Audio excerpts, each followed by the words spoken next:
혼례 가마가 고개를 넘던 날, 가마꾼 6이 땀을 뻘뻘 흘리며 끙끙대는 소리가 산골짜기에 메아리쳐 울렸습니다. 구경꾼들의 웃음소리도 그 메아리를 따라 퍼져나갔습니다. 하지만 앞서 말을 타고 가던 신랑 기유는 웃지 않았습니다. 그는 전날 밤 자신이 쓴 글을 스스로 불태운 사람이었습니다. 그 글에는 단 2줄만 적혀 있었습니다. 첫 줄은 두려움이었고 2번째 줄은 약속이었습니다. 도대체 어떤 신부이기에, 도대체 무슨 사연이기에 글을 읽어 천하를 논하던 청년이 자신의 글을 제 손으로 불태워야 했던 것일까요? 기윤이라는 총각은 경상도 청송 어느 고을 산자락 아래 토담집에서 홀어머니를 모시고 사는 가난한 선비였습니다. 입은 옷은 군데군데 덧댄 자국이 성겨 볼품 없었으나 눈빛만큼은 서리빨처럼 맑아서 마을 어른들이 저 청년은 흙 속의 금이라며 혀를 내찰 정도였습니다. 글솜씨가 빼어나고 성품이 대쪽 같다 하여 칭찬은 늘 따라다녔지만 형편이 워낙 기울어 과거를 보러 한양 갈 노잣돈은커녕 어머니 보약 한 첩 지어드리기도 힘든 처지였습니다. 아버지는 일찍 세상을 뜨셨고 어머니는 오랜 세월 쌔바느질로 살림을 꾸려오셨는데 그마저도 몇 해 전부터 등짝이 굽어지고 숨이 차는 병이 깊어져 이제는 자리에서 일어나기조차 버거운 몸이 되셨습니다. 기윤에게 어머니의 병은 가난보다 더 무거운 짐이었습니다. 어느 늦가을 저녁이었습니다.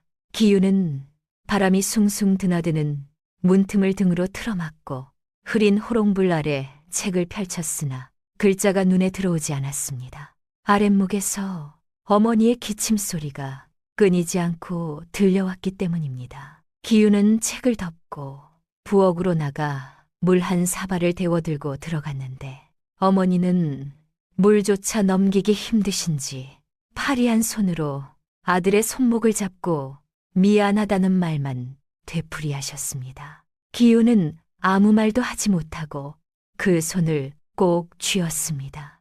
그 손이 그렇게 가벼울 수가 없었습니다. 자신이 아무리 글을 많이 읽고 이치를 깨우친다 한들 당장 어머니의 병 하나 고치지 못하는 무능한 아들이라는 생각에 가슴이 미어지는 것만 같았습니다. 낮에는 남의 집 일을 거들고 밤에는 책을 놓지 않으며 힘겹게 하루하루를 버티고 있었지만 어머니 앞에서 그 모든 것이 아무 소용이 없었습니다. 그러던 어느 날이었습니다. 사랑채에 홀로 앉아 책을 펼치고 있던 기윤의 귀에 마당 쪽에서 낯선 기척이 들려왔습니다. 요란한 목소리와 함께 동네에서 소문난 중매쟁이 갈대댁이 살인문을 거칠게 밀치고 들어온 것입니다. 갈대댁은 화려한 비단치마를 두르고 얼굴에 분칠을 두텁게 했지만 탐욕스레 번들거리는 눈빛은 감출 수가 없었는데 들어서자마자 마당을 훑어보고는 어머니가 누워 계신 방문을 두드렸습니다. 기윤의 어머니는 갈채댁의 낯을 알아보고 황급히 아들을 불러들였습니다. 기윤이 사랑채에서 나와 마루에 서자 갈채댁은 아랫목을 차지하고 앉으며 다짜고짜 이 지긋지긋한 가난에서 벗어나고 싶지 않은가 라며 은밀하고도 노골적인 제안을 던지기 시작했습니다. 갈채댁이 꺼내놓은 혼담은 고개 넘어 큰 마을에 사는 강진만, 부자의 무남동녀, 외동딸과의 혼사였습니다. 강진만은 논밭이 수만 평에 이르고 창고에는 곡식이 썩어날 정도로 쌓여있는 거부로 소문이 자자한 사람이었습니다. 그런데 말입니다. 그 강진만의 딸에 대한 소문이 보통이 아니었습니다. 그녀는 태어날 때부터 덩치가 남달라 지금은 장정 서너시 팔을 벌려도 앉지 못할 만큼 거구라는 것이었습니다. 한 끼의 밥을 5그릇이나 먹어 치우고 걸을 때마다 땅이 울리며 생긴 것은 마치 산적 두목처럼 험상됐다는 흉흉한 소문이 바다하게 퍼져 있었습니다. 게다가 강진만의 딸에게는 이미 여러 차례 혼담이 오간 적이 있었는데 번번이 깨지고 말았다는 것이었습니다. 혼담을 넣었다가 딸의 모습을 보고 달아난 이도 있었고 재산만 탐내다 혼례 직전에 본색을 드러낸 이도 있었다고 했습니다. 강진만은 그런 일을 겪을 때마다 딸 앞에서 아무 말도 못하고 뒷방에서 혼자 술을 마셨다는 이야기도 들려왔습니다. 기우는 그 말을 듣는 순간 이상하게도 그 아버지의 모습이 마음에 걸렸습니다. 기우는 거절하려 몸을 일으키다 그만 어머니의 얼굴을 보았습니다. 뼈만 남은 뺨, 파리하게 뜬 눈꺼풀. 그는 입이 떨어지지 않았습니다. 어머니는 기운의 눈빛을 읽었는지 아들의 손을 꼭 잡으며 나지막하게 말씀하셨습니다. 기운아, 어미 뜻대로 하지 않아도 된다. 그 말이 오히려 기운의 가슴을 더 깊이 찔렀습니다. 갈개댁은 기운의 흔들리는 눈빛을 놓치지 않고 품속에서 두툼한 엽전 꾸러미를 꺼내어 흔들며 자네 하나만 눈 딱 감으면 어머니가 따뜻한 방에서 고깃국 드시며 호강할 수 있는데 그깟 겉모습이 대수인가 라며 쨉기를 박았습니다. 돈꾸러미가 부딪히며 내는 짤랑거리는 소리가 방 안을 가득 채웠습니다. 그 소리는 어머니의 기침 소리와 번갈아 들려오며 기운의 머릿속을 어지럽게 만들었습니다. 기운은 주먹을 꽉 쥐었습니다. 손톱이 살을 파고드는 것이 느껴졌습니다. 그는 고개를 떨구며 떨리는 목소리로 혼담을 받아들이겠다고 말하고 말았습니다. 그 순간 가슴 한구석이 쿵 하고 내려앉는 듯한 절망감을 느꼈습니다. 갈개댁은 쾌재를 부르며 그래야지. 역시 효자는 다르구먼 하며 호들갑을 떨고는 날짜는 길일날로 잡아서 다시 오겠다는 말을 남기고 바람처럼 사라졌습니다. 갈대댁이 떠난 뒤 방 안은 무거운 침묵에 잠겼습니다. 어머니는 아들의 손을 쥔 채 아무 말씀도 하지 않으셨습니다. 기운도 아무 말도 할 수 없었습니다. 두 사람은 그렇게 한참을 앉아 있었는데 이윽고 어머니가 작은 소리로 흐느끼기 시작하셨습니다.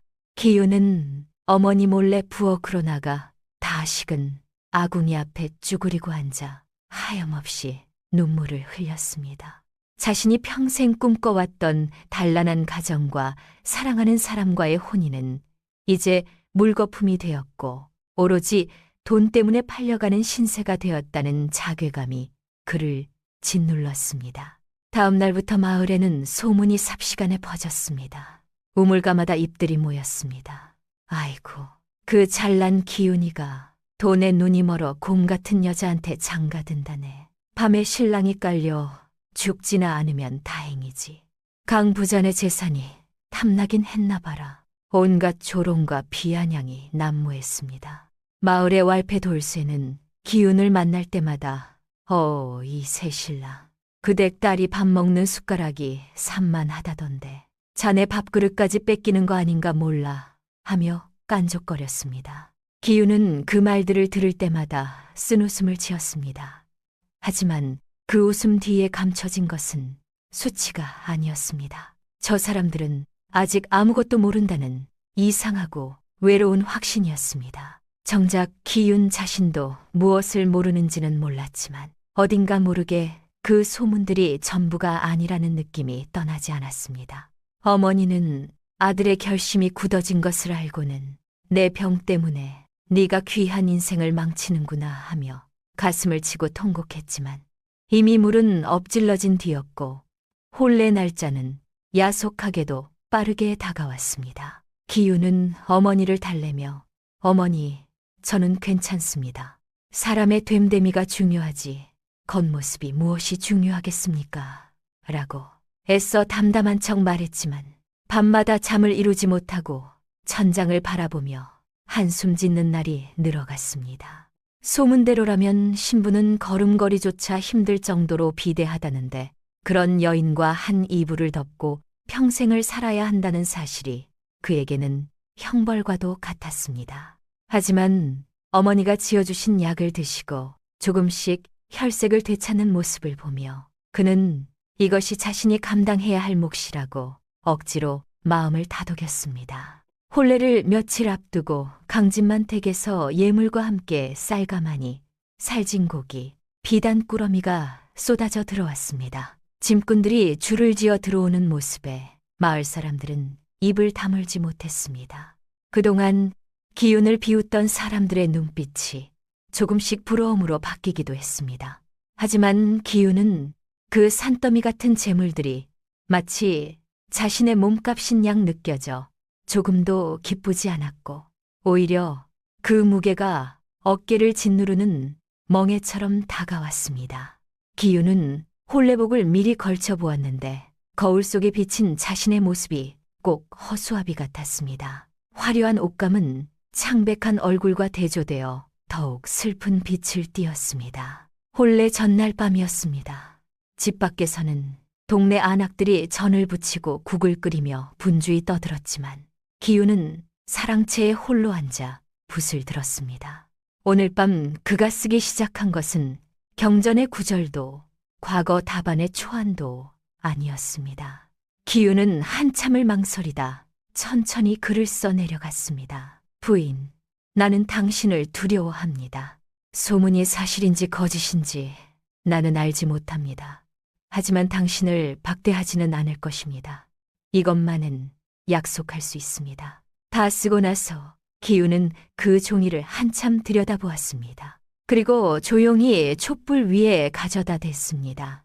종이는 타닥 소리를 내며 재가 되었고 기우는 그 재를 오랫동안 바라보았습니다. 붙이지 못한 편지였습니다. 붙일 수도 없는 편지였습니다. 하지만 쓰지 않을 수도 없는 편지였습니다. 창호지 문 너머로 달빛이 스며들어왔습니다.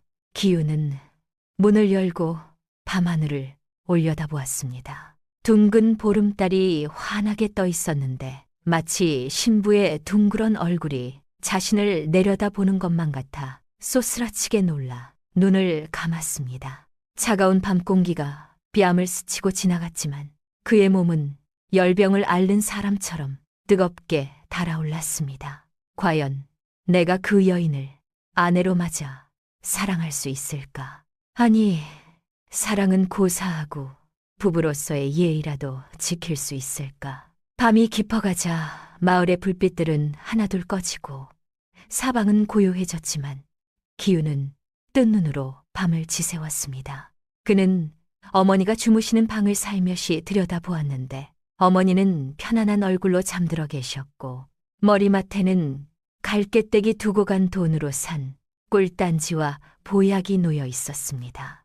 그 모습을 보자 기운의 마음에 다시금 비장한 각오가 솟아올랐습니다. 그래, 어머니만 편안하시다면 내 한 몸 감당하는 것이 대수랴. 호랑이 굴에 들어가도 정신만 차리면 산다 했. 새벽녘이 되자 멀리서 닭 울음소리가 들려왔고 기우는 자리에서 일어나 정갈하게 세수를 하고 의관을 정제했습니다. 거울 속에 비친 그의 눈은 움푹 들어가 있었고 입술은 말라 있었지만 눈빛만은 흔들리지 않으려 안간힘을 쓰고 있었습니다. 마당에는 벌써부터 동네 사람들이 몰려와 웅성거리고 있었고 신랑이 나오기를 기다리는 가마꾼들의 모습도 보였습니다. 기우는 깊게 심호흡을 하고 방문을 열고 나갔는데 찬 새벽 공기가 폐부 깊숙이 들어와 정신을 번쩍 들게 했습니다. 비록 원치 않는 혼인이지만 가장으로서의 책임과 아들로서의 도리를 다하겠다는 무거운 다짐이 그의 발걸음을 옮기게 했습니다. 그렇게 기우는 안개 자욱한 마을길을 따라 자신의 운명이 기다리고 있는 곳을 향해 무거운 발걸음을 내디뎠습니다. 그가 탄 말이 마을 어귀를 벗어나자 뒤따르는 행렬의 풍악 소리가 요란하게 울려 퍼졌지만 그 소리는 산골짜기에 메아리가 되어 쓸쓸하게 흩어졌습니다. 길가에 핀 느덕새가 바람에 흔들리며 마치 기운에게 작별 인사를 하는 듯했고 붉게 물든 단풍은 그의 타는 속마음처럼 붉게 타오르고 있었습니다. 고개를 넘기 전 기운은 잠시 뒤를 돌아보았습니다. 어머니가 부축을 받고 나와 손을 흔드는 모습이 눈에 아른거렸습니다. 눈시울이 뜨거워졌습니다. 그는 말고삐를 꽉 움켜쥐고 고개를 넘었습니다. 강진만 댁이 있는 마을로 향하는 고개 중턱이었습니다. 행렬이 굽이진 길을 돌아들 때 갑자기 가마가 돌부리에 걸려 크게 한쪽으로 기울었습니다. 가마꾼들이 급히 잡아 세웠지만 그 순간 가마 옆을 따르던 짐꾸러미 틈에서 무언가가 툭 하는 소리와 함께 땅으로 떨어졌습니다. 작고 묵직한 것이었습니다. 기윤이 말에서 내려 그것을 집어 들었습니다. 옥비녀였습니다. 빛이 곱고 다듬새가 정교한 범상치 않은 물건이었습니다. 기윤은 고개를 갸웃거리며 앞뒤를 둘러보았지만 행렬의 누구도 그것을 찾는 기색이 없었습니다. 가마꾼들도 몸종들도 아무도 그 비녀에 대해 아무 말을 하지 않았습니다. 기윤은 잠시 손바닥 위의 비녀를 들여다보았습니다. 남의 것을 그냥 지나칠 수는 없었습니다. 그렇다고 주인도 모른 채 큰 소리로 외치기도 어색했습니다. 그는 그것을 차마 돌려주지도 몰래 챙기지도 못한 채 품속 깊이 넣었습니다. 이상하게도 그 작은 비녀 하나가 오늘 혼례보다 더 무겁게 느껴졌습니다. 까닭을 알 수 없는 무게였습니다. 강진만 댁에 들어서자 소술 대문이 하늘을 찌를 듯 높았고 담장은 끝이 보이지 않을 정도로 길게 뻗어 있었습니다. 마당에는 수많은 하인들이 분주하게 오가며 잔치 준비를 하고 있었고 여기저기서 피어오르는 연기가 마을을 뒤덮고 있었습니다. 강진만은 비단 옷을 입고 대청마루에 앉아 있었는데 기윤이 말에서 내려 절을 올리자 짐짓 인자 한 척 웃었으나 그 눈빛은 예리하게 기윤을 훑어보고 있었습니다. 기윤은 마치 자신이 시장판에 팔려 나온 송아지가 된 기분이었으나 애써 공손한 태도를 유지하며 예를 갖추었습니다. 그런데 강진만의 눈빛 속에는 거만함만이 아니라 무언가 다른 것이 섞여 있었습니다. 오랫동안 무거운 것을 혼자 들어온 사람의 눈빛이었습니다. 기윤은 그것을 알아채고 잠시 멈칫했습니다. 마을 사람들과 하객들이 구름처럼 몰려들어 마당을 가득 메웠고 모두의 시선은 곧 등장할 신부에게로 쏠려 술렁거리고 있었습니다. 드디어 안채의 문이 열리고 신부가 모습을 드러내는 순간 웅성거리던 좌중이 찬물을 끼얹은 듯 일순간 조용해졌습니다. 화롯을 입고 족두리를 쓴 신부는 양옆에서 2명의 몸종이 겨우 부축하여 걸어 나왔는데 그 덩치가 실로 어마어마하여 마치 거대한 바위덩이가 굴러나오는 듯 했습니다. 그 사리단엔 화려한 옷감이 몸을 감쌌지만 터질 듯한 살집을 감추기에는 역부족이었고 걸을 때마다 육중한 무게감이 바닥을 통해 전해져 오는 것만 같았습니다. 사람들의 입에서는 탄성이 흘러나왔고 기윤 또한 눈앞의 광경을 믿을 수 없어 눈을 비볐습니다. 그때 기윤의 눈에 한 가지가 들어왔습니다. 한 가지가 들어왔습니다. 신부의 족두리 아래 머리에 꽂힌 비녀가 없었습니다. 머리 장식이 허전했습니다. 기윤은 품속의 옥비녀를 떠올렸습니다. 하지만 지금 그것을 꺼낼 자리가 아니었습니다. 그는 아무 말도 하지 않았습니다. 신부가 초래청으로 걸어오는 동안 기윤의 등에는 식은땀이 흘러내렸습니다. 겹겹이 입은 홀레복 탓에 덩치는 더욱 부풀려져 보였는데 넓은 어깨와 두툼한 허리는 장정 2명을 합쳐놓은 것보다 더 커 보였습니다. 기윤은 다리가 후들거렸지만 이를 악물고 버티며 신부가 맞절을 하기 위해 자리를 잡는 모습을 지켜보았습니다. 신부가 절을 하기 위해 몸을 숙이자 입고 있던 옷들이 팽팽하게 당겨지며 실밥 터지는 소리가 들릴 것만 같아 보는 사람들조차 조마조마하게 만들었습니다. 겨우겨우 혼례 의식이 끝나고 신부가 신행길에 오르기 위해 가마에 타야 할 시간이 되자 대기하고 있던 가마꾼 6명의 얼굴이 사색이 되었습니다. 일반 가마보다 훨씬 크고 튼튼하게 특별 제작된 가마였지만 신부가 몸을 구겨 넣자 가마채가 휘청거리며 삐걱거렸습니다. 가마꾼들이 힘을 주어 들어올리려 했으나 첫 시도에는 꿈쩍도 하지 않아 구경꾼들의 웃음거리가 되고 말았습니다. 어이쿠, 저걸 어떻게 들고 간다냐. 오늘 가마꾼들 허리 좀 나가겠구먼. 짓댓은 농담들이 여기저기서 튀어나왔고 가마꾼들은 얼굴이 불그락불그락해지며 있는 힘까지 짜내어 겨우 가마를 띄우는데 성공했습니다. 강진만 댁을 나선 행렬은 기윤의 마을을 향해 긴 여정을 시작했는데 가마꾼들의 신음소리가 끊이지 않고 이어졌습니다. 평소라면 한나절이면 족할거리였지만 가마가 워낙 무거워 거북이 걸음처럼 더디게 나아갈 수밖에 없었습니다. 앞서 말을 타고 가던 기윤은 뒤에서 들려오는 가쁜 숨소리와 불평소리에 마음이 편치 않아 자꾸만 뒤를 돌아보았는데 가마가 기울어질 때마다 혹여 신부가 굴러떨어지지는 않을까 하는 걱정과 이 무거운 짐이 마치 자신의 인생에 지워진 짐처럼 느껴져 가슴이 답답해졌습니다.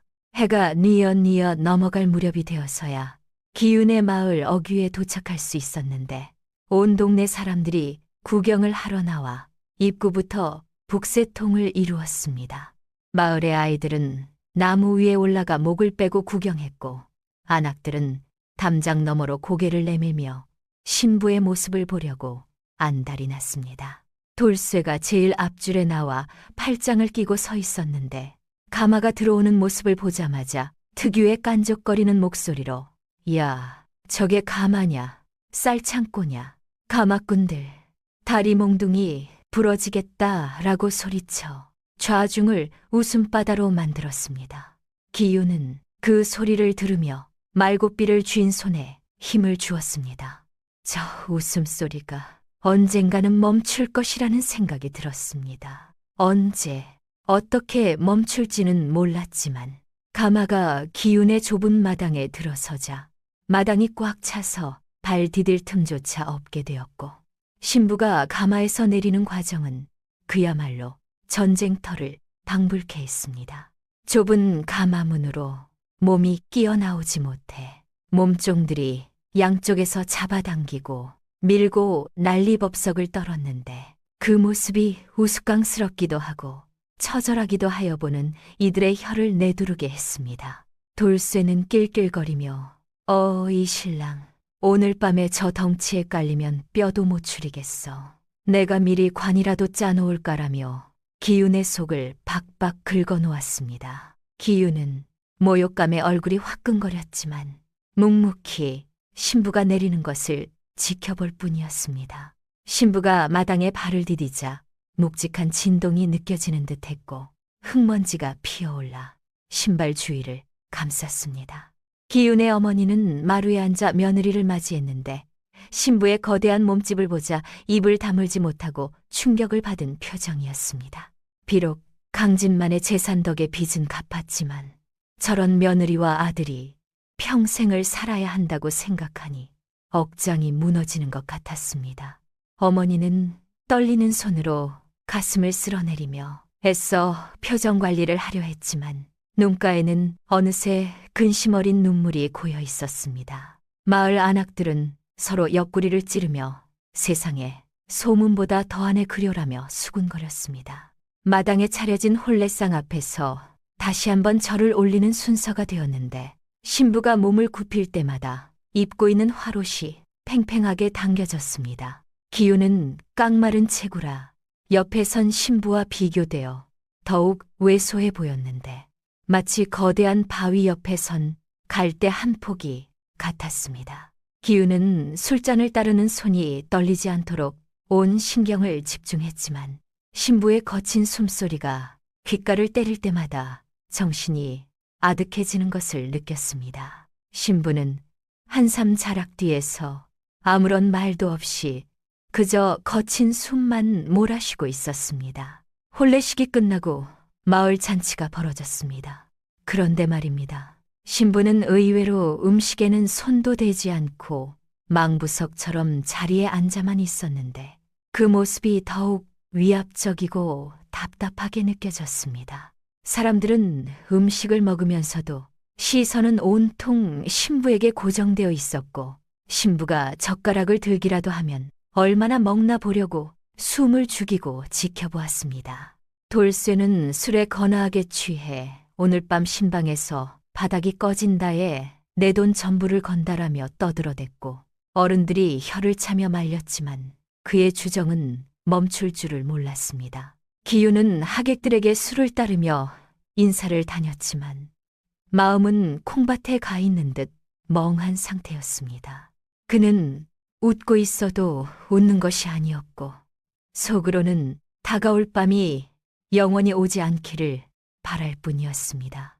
그때 마을에서 가장 나이가 많고 지혜롭기로 소문난 노덕수 진사가 지팡이를 짚고 돌쇠에게 다가와 호통을 쳤습니다. 이놈아, 남의 경사에 무슨 주둥이를 그리 함부로 놀리느냐. 껍데기가 두껍다고 알맹이까지 나쁜 법은 없다. 노진사의 일갈에 돌쇠는 뻘쭘한 표정으로 꼬리를 내렸습니다. 노진사는 기윤에게 다가와 어깨를 두드리며 나지막한 목소리로 말했습니다. 자네는 마음이 깊은 사람이니 눈에 보이는 것에 현혹되지 말고 마음의 눈으로 사람을 보게나. 귀한 보석일수록 깊은 흙 속에 묻혀있는 법일세. 기윤은 그 말의 뜻을 그때는 미처 알지 못했습니다.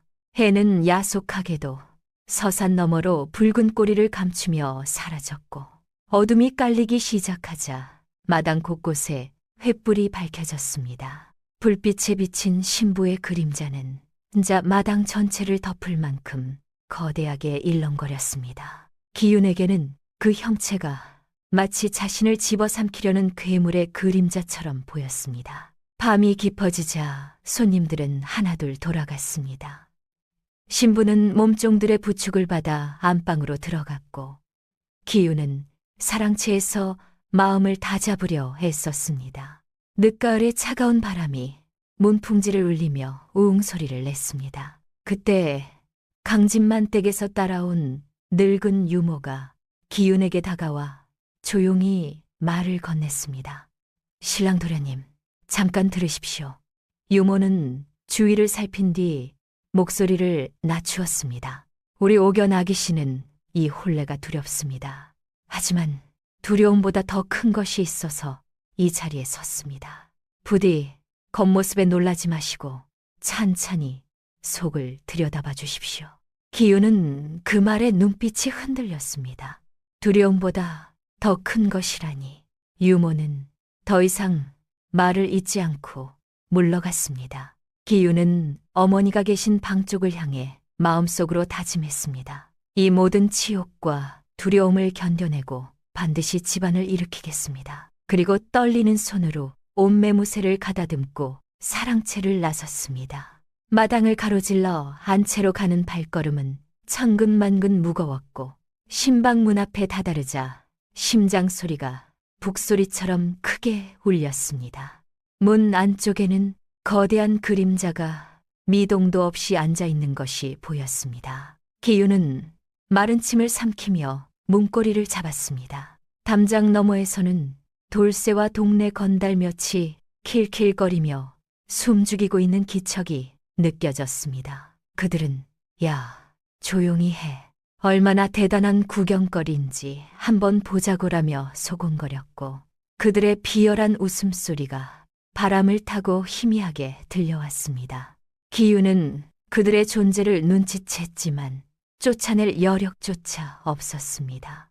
오로지 문 너머에 있는 미지의 존재에 대한 공포와 혼란만이 머릿속을 가득 채우고 있었습니다.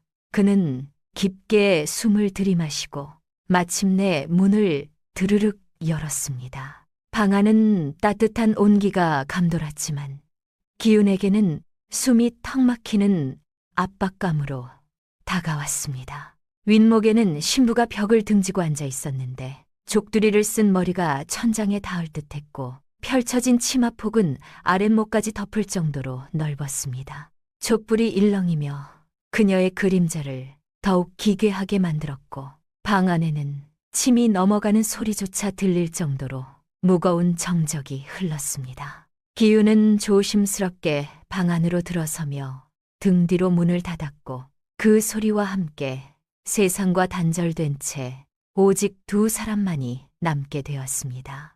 기윤은 조심스럽게 발걸음을 옮겨 신부 맞은편에 자리를 잡고 앉았습니다. 고개를 들어 신부의 얼굴을 보려 했으나 짙게 바른 연지곤지와 하얀 분칠 때문에 본래의 얼굴색을 알 수가 없었고 신부는 눈을 내리깔고 있어 그 속내를 도무지 읽을 수가 없었습니다. 방 안의 공기는 무겁게 가라앉아 있었습니다. 무슨 말이라도 건네야 한다는 의무감에 입술을 달싹거렸지만 목구멍이 바짝 말라 쇳소리만 날 것 같아 차마 입을 떼지 못하고 타오르는 촛불만 바라보았습니다. 그 시각 신방 밖에서는 예상대로 돌쇠와 마을 건달들이 담장 밑으로 기어들어와 문구멍을 뚫을 기회를 엿보고 있었습니다. 그들은 침을 바른 손가락으로 창호지 문을 조심스럽게 눌러 구멍을 내려고 시도하며 야, 안 보이냐? 좀 더 크게 뚫어봐. 신랑이 깔려 죽었나? 조용하네. 라며 입을 막고 킬킬거렸습니다. 문풍지 너머로 들려오는 그들의 속삭임과 비웃음 소리는 기윤의 귀에 선명하게 꽂혔고 그는 모욕감과 수치심에 얼굴이 붉게 달아올랐습니다. 하지만 신부 앞에서 소리를 지르며 나갈 수도 없는 노릇이라 기윤은 주먹을 꽉 쥐고 부들부들 떨며 참을 잇는 자를 마음속으로 새길 뿐이었습니다. 그때 갑자기 밖에서 앙칼진 호통 소리가 들렸습니다. 이 녀석들아, 여기가 어디라고 감히 장난질이냐. 놀란 돌쇠와 건달들이 혼비백산하여 도망가는 소리가 요란하게 났고 곧이어 빗자루로 바닥을 쓰는 소리가 싹싹 들렸습니다. 강진만댁의 늙은 유모가 신방을 지키고 있었던 것입니다. 유모는 도망가는 녀석들의 등 뒤에 대고 재수 옴 붙기 전에 썩 꺼지거라.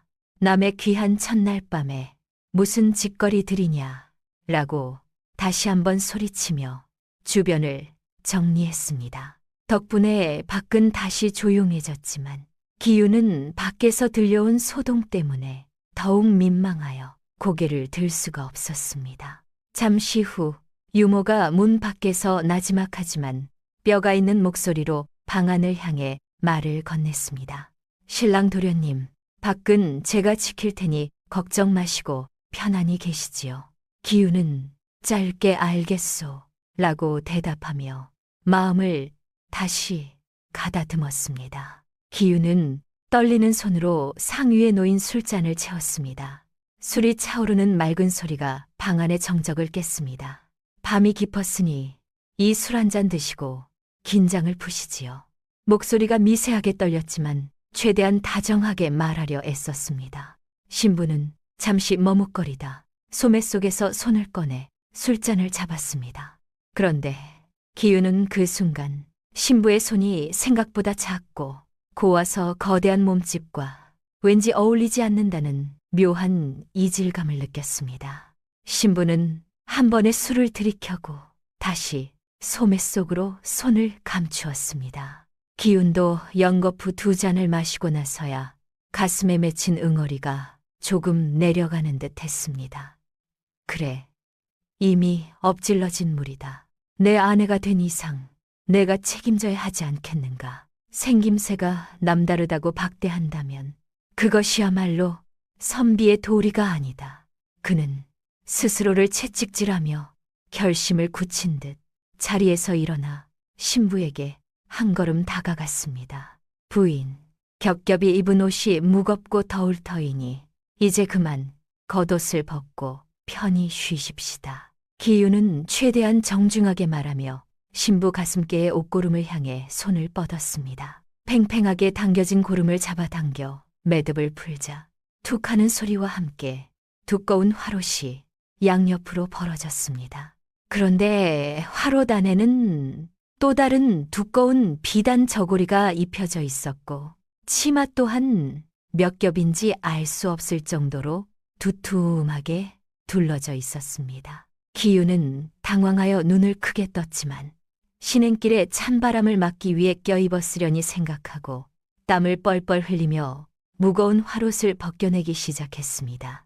화롯을 한쪽에 내려놓는데 그 무게가 쌀과 마니를 드는 것처럼 묵직하여 기우는 으흑하고 신음소리를 내뱉었습니다. 부인, 옷을 참으로 많이도 껴입으셨구려. 일이 무거워서야 어찌 걸어오셨소. 짐짓 농담조로 말을 건네며 분위기를 풀어보려 했지만 신부는 여전히 묵묵부답이었습니다.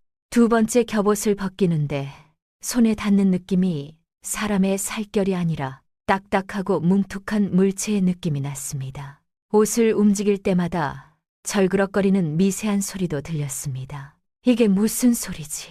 옷 속에 뭘 넣은 건가? 기우는 고개를 갸웃거리며 신부의 얼굴을 올려다보았지만 신부는 여전히 눈을 감고 석상처럼 앉아있을 뿐이었습니다. 그런데 세 번째 겹옷을 벗기려던 순간이었습니다.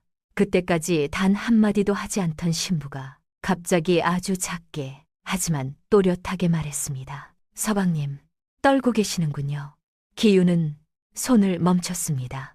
그 목소리가 너무 뜻밖이었기 때문입니다. 산처럼 거대한 몸집에서 나왔다고는 믿기 힘든 솜털처럼 가볍고 서늘하게 맑은 목소리였습니다. 기우는 잠시 굳어버렸다가 이내 멋쩍게 대꾸했습니다. 부인도 떨고 계시지 않습니까? 잠시 침묵이 흘렀습니다. 그러다 두꺼운 옷감 너머에서 아주 작은 소리가 새어나왔습니다. 웃음소리였습니다. 괴물의 웃음이 아니었습니다. 참으려 하는데 참지 못하는 그냥 소녀의 웃음소리였습니다. 기우는 그 순간 무언가가 가슴 안에서 살짝 움직이는 것을 느꼈습니다. 두려움과는 다른 무언가였습니다. 그는 다시 손을 놀리기 시작했습니다. 세 번째 겹옷이 흘러내리자 그 안쪽 주머니에서 엽전 꾸러미가 짤랑 소리를 내며 바닥으로 쏟아졌습니다. 기우는 눈이 휘둥그레졌습니다. 아니, 이게 어찌 옷 속에 네 번째 옷에서는 비단 주머니에 든 은수저 세트가 쿵 하고 떨어졌고 다섯 번째 옷에서는 금가락지들이 우수수 떨어졌습니다. 기우는 너무 놀라 뒷걸음질 쳤습니다. 신부의 몸집이 거대했던 이유는 단순히 살 때문이 아니라 겹겹이 입은 옷 사이사이에 온갖 폐물과 재화들을 숨겨놓았기 때문이었던 것입니다. 방바닥은 순식간에 보물창고처럼 변해갔습니다. 금비녀, 은비녀, 엽전 꾸러미들이 옷을 벗길 때마다 쏟아져 나와 촛불빛을 받아 반짝거렸습니다. 그렇게 여섯 번째, 일곱 번째 겹옷을 벗겨내자 방바닥에는 옷 무더기가 산처럼 쌓였습니다. 그런데 신기하게도 옷을 벗길수록 신부의 어깨선이 조금씩 달라 보이기 시작했습니다. 처음처럼 방 전체를 압도하던 그 거대함은 어느새 조금씩 줄어들고 있었습니다. 기우는 혼란스러웠습니다. 도대체 얼마나 많은 옷을 껴입은 것인가. 그리고 마지막 솜저고리의 끈에 손을 대는 순간 그는 옷감 사이에서 익숙한 것이 걸리는 것을 느꼈습니다. 둥글고 매끄러운 것, 옥의 촉감이었습니다. 그는 천천히 꺼내 들었습니다. 옥비녀였습니다. 고갯길에서 땅으로 떨어졌던 바로 그 비녀였습니다. 기우는 손바닥 위의 비녀를 한참 들여다보다가 고개를 들어 신부를 바라보았습니다. 신부는 처음으로 천천히 눈을 들어 기운을 정면으로 바라보았습니다. 그 눈빛 속에는 두 가지가 섞여 있었습니다. 두려움, 그리고 무언가를 이미 알고 있다는 빛이었습니다. 기우는 그 눈빛을 마주하며 이 비녀가 우연히 떨어진 것이 아님을 직감했습니다. 그는 비녀를 손에 쥔 채 마지막 매듭을 당겼습니다. 마지막 겹옷이 스르르 흘러내리는 순간 기우는 숨을 멈췄습니다. 두꺼운 속옷 속에 감춰져 있던 것은 똥녀가 아니었습니다. 가녀린 어깨가 드러났습니다. 허리가 드러났습니다. 기운이 이제껏 상상 속에서 그려왔던 거대한 형체는 온데간데 없었습니다. 눈앞에 앉아있는 여인은 지금 온몸이 미세하게 떨리고 있었습니다. 손끝이 떨리고 입술이 떨리고 눈꺼풀이 떨리고 있었습니다. 그녀는 고개를 약간 숙인 채 눈을 내리깔고 있었는데 그 눈가에는 어느새 눈물이 고여 있었습니다. 흘러내리지는 않았습니다. 그냥 고여 있었습니다. 마치 오래 참아온 것처럼 기유는 그 모습을 보는 순간 이 여인이 오늘 이 자리에서 얼마나 많은 것을 견뎌냈는지를 비로소 알 것 같았습니다. 그녀는 아름다웠습니다. 하지만 기윤의 심장을 두드린 것은 그 아름다움이 아니었습니다. 눈가에 고인 채 흘러내리지 않는 그 눈물이었습니다. 신부는 천천히 고개를 들어 기윤을 바라보았습니다. 그리고 조용하고 떨리는 목소리로 말했습니다. 서방님, 많이 놀라셨습니까? 실망하지는 않으셨는지요? 많이. 기윤은 그제야 정신을 차리고 손을 내저으며 더듬거렸습니다. 아니, 실망이라니요. 당치도 않습니다. 그리고 잠깐 멈추었다가 조용히 덧붙였습니다. 그저 미안합니다. 이 자리에 오시기까지 얼마나 힘드셨을지 이제서야 조금 알 것 같습니다. 신부의 눈가에 고여있던 눈물이 그때 비로소 한 방울 흘러내렸습니다. 신부는 잠시 후 마음을 가다듬고 다소곳이 앉아 그동안의 사연을 조곤조곤 이야기하기 시작했습니다. 그 목소리가 마치 은쟁반에 옥구슬을 굴리듯 청아했습니다. 제 아버님께서는 평소 사람의 겉모습보다 마음을 중히 여겨야 한다고 가르치셨습니다. 하지만 그 가르침은 저로 인해 몇 번이나 상처가 되어 아버님께 돌아왔습니다. 저에게 혼담을 넣었다가 달아난 이도 있었고 재산만 탐내다 본색을 드러낸 이도 있었습니다. 아버님은 그런 일이 있을 때마다 제 앞에서는 아무 말씀도 안 하셨지만 뒷방에서 혼자 술을 드셨습니다. 저는 그 소리를 문 뒤에서 들었습니다. 기유는 아무 말도 하지 않았습니다. 그 아버지의 이야기가 처음 갈대댁에서 들었을 때부터 마음에 걸렸던 이유를 이제야 알 것 같았습니다. 그래서 아버님과 제가 함께 이 시험을 꾸몄습니다. 흉한 소문을 퍼뜨리고 겹겹이 옷을 껴입고 재물을 숨겨두었습니다. 만약 서방님께서 저의 겉모습만 보고 도망치거나 박대하셨다면 그것으로 인연이 아니라 생각하려 했습니다. 하지만 이것만은 말씀드려야겠습니다. 이 시험은 아버님의 뜻이기도 했지만 제 뜻이기도 했습니다. 저는 아버님이 꾸미신 계획에 따른 것이 아니라 제가 먼저 아버님께 이렇게 하고 싶다고 말씀드렸습니다. 저는 제 남편 될 사람을 제 눈으로 직접 보고 싶었습니다. 돈이나 가문이 아니라 사람을 보고 싶었습니다. 기우는 그 말을 들으며 눈앞의 여인을 다시 바라보았습니다. 이 모든 것이 아버지의 사랑이기도 했지만 동시에 이 여인 자신의 선택이기도 했던 것입니다. 기우는 조용히 물었습니다. 그렇다면 고갯길의 옥비녀는 신부는 그 말에 처음으로 수줍은 빛을 띠며 대답했습니다. 그것은 제 외할머니께서 어머니께 물려주시고 어머니께서 제게 물려주신 물건입니다. 저는 그것을 일부러 떨어뜨렸습니다. 줍는 사람도 있고 그냥 지나치는 사람도 있습니다. 탐내어 감추는 사람도 있습니다. 서방님은 아무 말 없이 품에 넣으셨습니다. 돌려주려 하셨지만 방법을 몰라 그냥 품에 넣으신 것이지요. 저는 그것을 보고 이분이라면 괜찮겠다 싶었습니다. 기유는 그 말을 듣는 순간 뒤통수를 얻어맞은 것 같은 충격을 느꼈습니다. 고갯길에서의 그 비녀가 시험이었다니. 아무 생각 없이 한 행동이 이미 이 여인에게 무언가를 보여주었던 것이었습니다.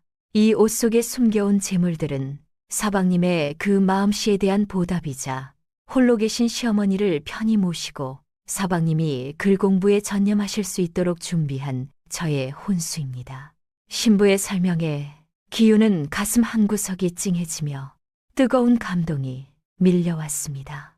자신이 억지로 참아내며 걸어온 가시밭길이 사실은 꽃길로 가는 입구였음을 알게 된 것입니다. 기유는 신부의 손을 꼭 잡으며 자신의 어리석음을 고백했습니다. 부인, 사실대로 말하자면 저는 부인의 겉모습을 보고 두려워하고 원망도 많이 했습니다. 겉으로는 태어난 척 했으나 속으로는 도망치고 싶은 마음이 굴뚝 같았습니다. 심지어 어젯밤에는 부인에게 편지까지 썼습니다. 신부의 눈빛이 흔들렸습니다. 편지를요. 기우는 쓴웃음을 지었습니다. 붙이지는 못했습니다. 태워버렸습니다. 거기에 이렇게 썼습니다. 나는 당신을 두려워합니다. 하지만 당신을 박대하지는 않을 것입니다. 신부는 잠시 아무 말이 없었습니다. 그러더니 천천히 소매 속으로 손을 뻗어 접힌 종이 한 장을 꺼냈습니다. 기우는 눈이 커졌습니다. 신부는 그 종이를 기훈에게 내밀며 말했습니다. 저도 어젯밤에 썼습니다. 기훈은 떨리는 손으로 종이를 펼쳤습니다. 거기에는 단 2줄이 적혀 있었습니다. 서방님, 저도 두렵습니다. 하지만 당신을 혼자 두지 않겠습니다. 기훈은 한동안 그 글자들을 들여다보았습니다. 그의 눈가에 어느새 뜨거운 것이 맺혔습니다.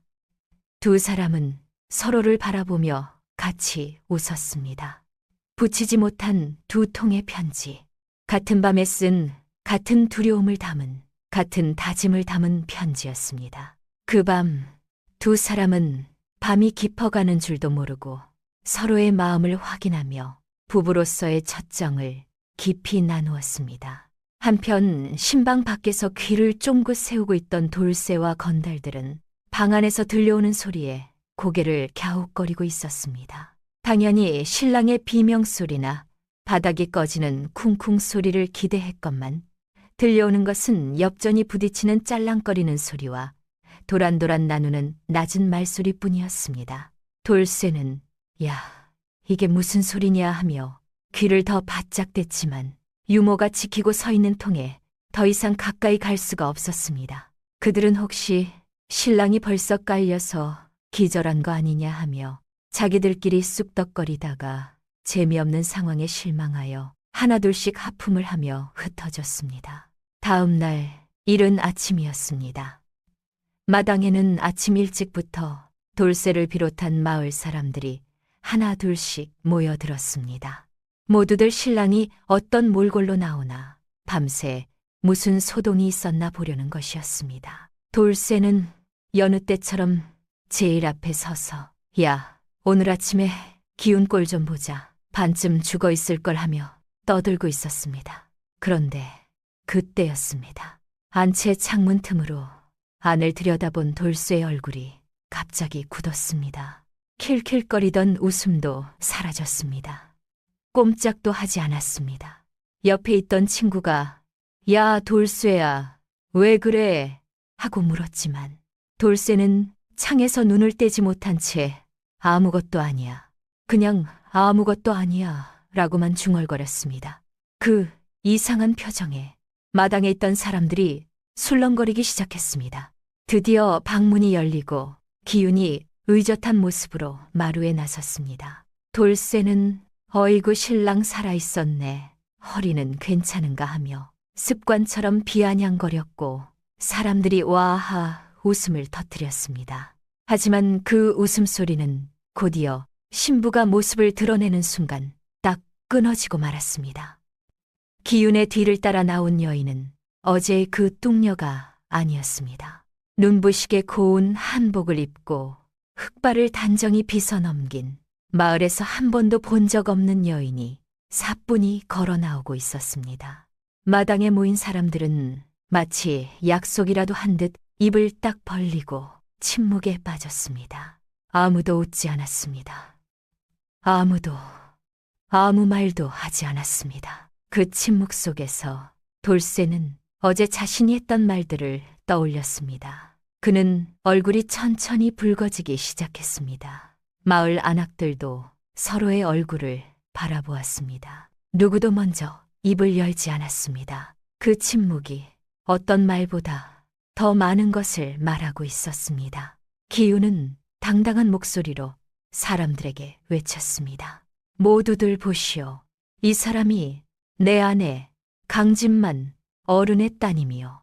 어제 보았던 모습은 사람의 진심을 알아보기 위해 잠시 꾸몄던 것일 뿐이요. 기훈의 말이 끝나자마자 하인들이 어제 벗어놓은 그 엄청난 양의 속옷들과 금은 폐물 일부를 마루로 가지고 나왔습니다.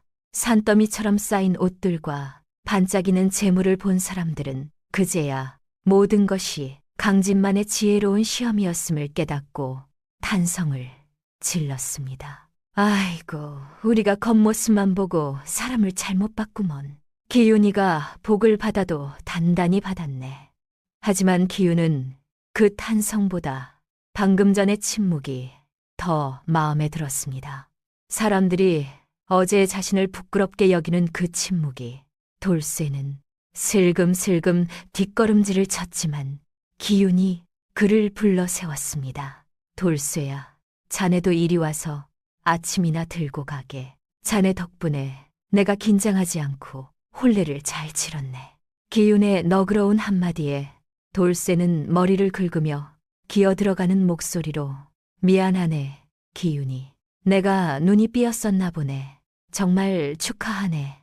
라고 말했습니다. 이번에는 아무도 웃지 않았습니다. 돌쇠 스스로도 웃지 않았습니다. 기훈의 아내는 강옥연이라는 이름을 가진 여인이었습니다. 강옥연은 어머니에게 큰 절을 올리며 고운 목소리로 인사했습니다. 어머니, 그동안 심려를 끼쳐 죄송합니다. 부족한 며느리, 앞으로 정성을 다해 모시겠습니다. 어머니는 그제야 상황을 파악하고 기쁨의 눈물을 흘리며 며느리를 덥석 안았습니다. 아이고, 이게 무슨 조화 속이라냐. 내가 복이 많아도 이런 일이 있을 수가 있나. 동네 사람들 말만 믿고 밤새 가슴을 졸였는데 세상에 이런 경사가 어디 있겠느냐. 어머니는 며느리의 등을 쓰다듬으며 연신 감탄사를 내뱉었고 집안에는 웃음꽃이 활짝 피어났습니다. 강진만 댁에서 보낸 하인들이 다시 찾아와 쌀과 비단을 마당에 내려놓았습니다. 어르신께서 따님과 사위가 편안하게 살기를 바라시며 보내신 것입니다. 그렇게 소동이 가라앉고 사람들이 돌아간 뒤 집안에는 처음으로 진짜 평화가 찾아왔습니다. 기훈과 강옥연은 마당에 멍석을 깔고 앉아 어머니와 함께 오순도순 이야기를 나누었습니다. 강옥연은 소매를 걷어붙이고 부엌일을 거들며 알뜰살뜰하게 시어머니를 모셨고 그 모습은 천상 현모양처가 따로 없었습니다. 기훈은 마루에 앉아 그 모습을 지켜보며 자신이 겪은 지난밤의 일들이 마치 도깨비 장난 같기도 하고 꿈만 같기도 하다고 생각했습니다. 하지만 눈앞에 있는 아내의 따뜻한 미소와 건강을 되찾아가는 어머니의 웃음소리는 분명한 현실이었습니다. 저녁이 되어 해가 지고 마을에 어둠이 깔리자 기훈의 집에서는 따뜻한 밥 짓는 냄새가 피어올랐습니다. 굴뚝에서 피어나는 연기는 곱게 하늘로 올라갔고 처마 밑에 달린 풍경 소리는 딸랑거리며 고요한 저녁을 깨웠습니다. 기훈은 사랑방에 앉아 다시 책을 펼쳤습니다. 예전처럼 기름이 떨어질까 걱정하며 호롱불 심지를 줄일 필요도 없었고 추위에 떨며 언손을 호호 불어가며 책장을 넘길 필요도 없었습니다. 글 읽는 소리는 더욱 낭낭해졌고 그 소리에 맞춰 강옥연의 다듬이질 소리가 토닥토닥 장단을 맞추었습니다. 강옥연은 지극정성으로 시어머니를 봉양했습니다. 강진만 댁에서 가져온 귀한 약재를 정성껏 다려드리고 입맛에 맞는 음식을 때 맞춰 올리며 시어머니의 손발이 되어주었습니다. 처음에는 그저 돈 많은 집 딸이라 귀하게만 자라 집안일을 못할 줄 알았는데 강옥연은 손에 물 마를 날 없이 집안일을 야무지게 해냈습니다. 어머니는 며느리가 다려준 보약을 드시고 혈색이 돌아와 이제는 지팡이 없이도 마당을 거닐 수 있게 되었고 동네방네 며느리 자랑을 하느라 입에 침이 마를 새가 없었습니다. 우리 며느리는 하늘이 내린 복덩이라네. 얼굴만 예쁜 게 아니라 마음 씀씀이가 부처님 가운데 토막이야. 어머니의 웃음소리가 담장을 넘을 때마다 기윤의 마음도 덩달아 훈훈해졌습니다. 기윤 부부의 넉넉한 인심은 집안에만 머물지 않고 마을 전체로 퍼져나갔습니다. 흉년이 들어 마을 사람들이 끼니를 걱정할 때면 부부는 사제를 털어 이웃을 먹였고 병든 이웃에게는 약값을 대주기도 했습니다. 지난날 기윤을 괴롭히고 놀려대던 돌쇠는 기윤의 도움으로 노름빚을 청산하고 새 사람이 되었습니다. 돌쇠는 기윤의 집 허드렛 일을 자처하며 내가 기윤 어른 은혜를 갚으려면 평생을 일해도 모자라다며 누구보다 열심히 일했습니다. 마을 사람들은 기윤 부부를 보며 부자가 되더니 인심은 더 좋아졌다며 칭송을 아끼지 않았고 마을의 대소사를 모두 기윤에게 의논하러 찾아오곤 했습니다. 그로부터 3년이 흘렀습니다. 기윤은 그 3년을 온전히 책과 함께 보냈습니다. 강홍현이 켜준 등불 아래서 어머니가 다려준 차를 식혀가며 마침내 기윤이 과거 시험을 보러 한양으로 떠나야 할 날이 다가왔습니다. 강옥연은 며칠 밤을 새워 남편이 입고 갈 두루마기와 버선을 정성껏 지었고 먼 길 가는 동안 육아와 포를 넉넉히 준비했습니다. 떠나는 날 아침 기윤은 어머니와 아내에게 큰 절을 올렸습니다. 반드시 진사에 급제하여 돌아오겠습니다. 강옥연은 담담한 미소로 남편의 옷매무새를 고쳐주며 말했습니다. 서방님의 실력이라면 능히 해내실 것입니다. 집안 걱정은 마시고 오로지 시험에만 집중하십시오. 기윤은 가족들의 배웅을 뒤로하고 힘차게 발걸음을 옮겼고 그의 뒷모습은 그 어느 때보다 듬직해 보였습니다. 한양에 도착하여 과거장에 들어서니 전국 각지에서 모여든 선비들로 인산인해를 이루고 있었습니다. 소가의 시험 문제가 발표되었는데 공교롭게도 겉모습과 내면의 가치에 대해 논하라는 주제가 나왔습니다. 기윤은 주제를 보는 순간 무릎을 치며 붓을 들었습니다. 그것은 바로 자신이 직접 겪고 깨달은 인생의 진리였기 때문입니다. 그는 두꺼운 옷 속에 감춰져 있던 진정한 아름다움과 가난한 선비의 초라한 행색 속에 숨겨진 굳은 의지를 그리고 고갯길에서 손에 쥔 옥비녀의 무게를 떠올리며 단숨에 답안을 써내려갔습니다. 기윤의 글은 화려한 미사여구는 없었지만 진심에서 우러나오는 깊은 통찰과 울림이 있었습니다. 시험관들은 그의 답안을 돌려가며 읽고 감탄을 금치 못했습니다. 이 글에는 삶 속에서 직접 건져 올린 지혜가 있다. 책에서 배운 것이 아니라 몸으로 겪어낸 사람만이 쓸 수 있는 글이다. 마침내 합격자가 발표되는 날, 기윤의 이름이 진사 합격자 명단에 뚜렷하게 적혀 있었습니다. 기윤은 감격에 겨워 고향 쪽을 향해 큰 절을 올렸습니다. 마을 어귀에는 온 동네 사람들이 나와 춤을 추며 기다리고 있었습니다. 돌쇠는 가장 앞장서서 깃발을 흔들며 목이 터져라 소리를 질렀고 동네 아이들은 말 뒤를 졸졸 따라다니며 신기해했습니다. 대문 앞에는 어머니와 강옥연이 마중을 나와 있었습니다. 기윤은 단숨에 달려가 어머니 앞에 엎드려 절을 올렸습니다. 어머니, 못난 아들이 진사에 급제하여 돌아왔습니다. 어머니는 아들을 끌어안고 장하다. 내 아들, 이제 죽어도 여한이 없다 하며 기쁨에 눈물을 쏟아냈습니다. 강진만도 소식을 듣고 한달음에 달려와 사위의 손을 잡고 호탕하게 웃었습니다. 내 눈이 틀리지 않았어. 자네는 진흙 속의 진주였네 그려. 그 뒤로도 기윤은 학문을 놓지 않았습니다. 진사에 급제한 지 7년째 되던 해, 기윤은 마침내 대과의 문을 두드렸습니다. 그리고 급제하였습니다. 나라에서 그에게 내린 첫 임지는 다름 아닌 자신이 나고 자란 바로 그 고을의 현감 자리였습니다. 한때 그를 조롱하던 곳, 가난과 멸시 속에서 눈물을 삼키던 바로 그 땅의 현감이 된 것입니다. 기윤은 부임하는 날 고갯마루에서 잠시 말을 세우고 마을을 내려다보았습니다. 아무 말도 하지 않았습니다. 그냥 오래 바라보았습니다. 그것으로 충분했습니다.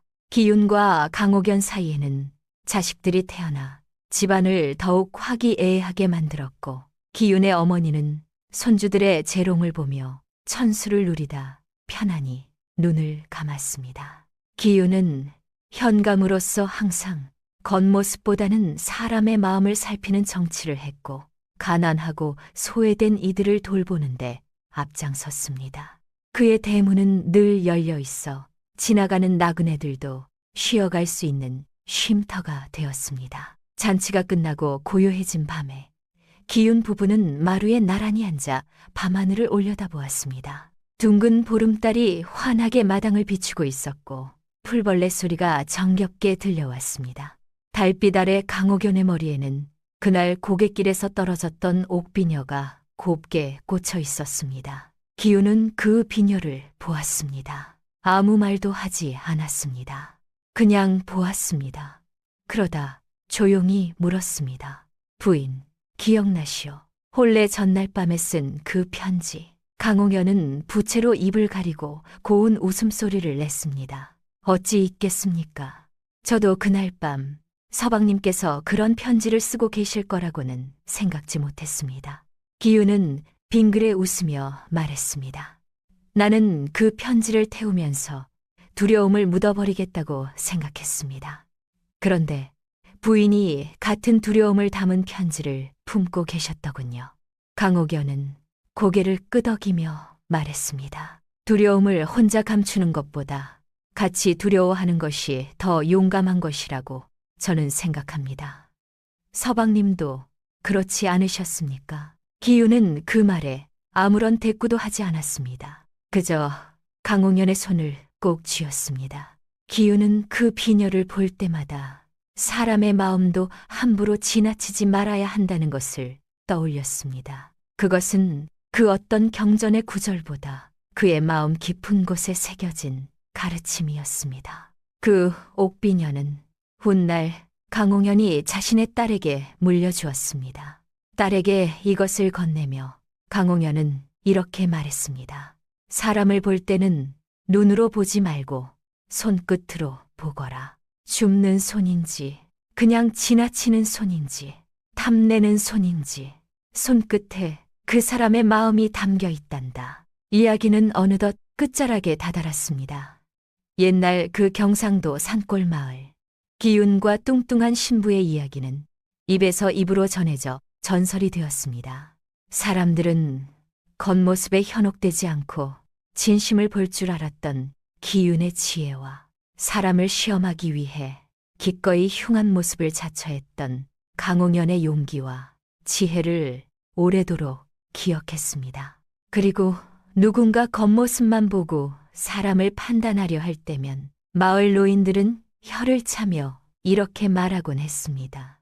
허허, 기윤이 색시 옷 벗기는 소리 하고 있네. 까보지 않고 어찌 알겠는가. 밤이 깊었습니다. 산 너머 부엉이도 이제 잠이 들 시간입니다. 기윤의 집 안방에 은은한 호롱불도 후하고 꺼지면 세상은 온통 평온한 어둠 속에 잠기게 됩니다.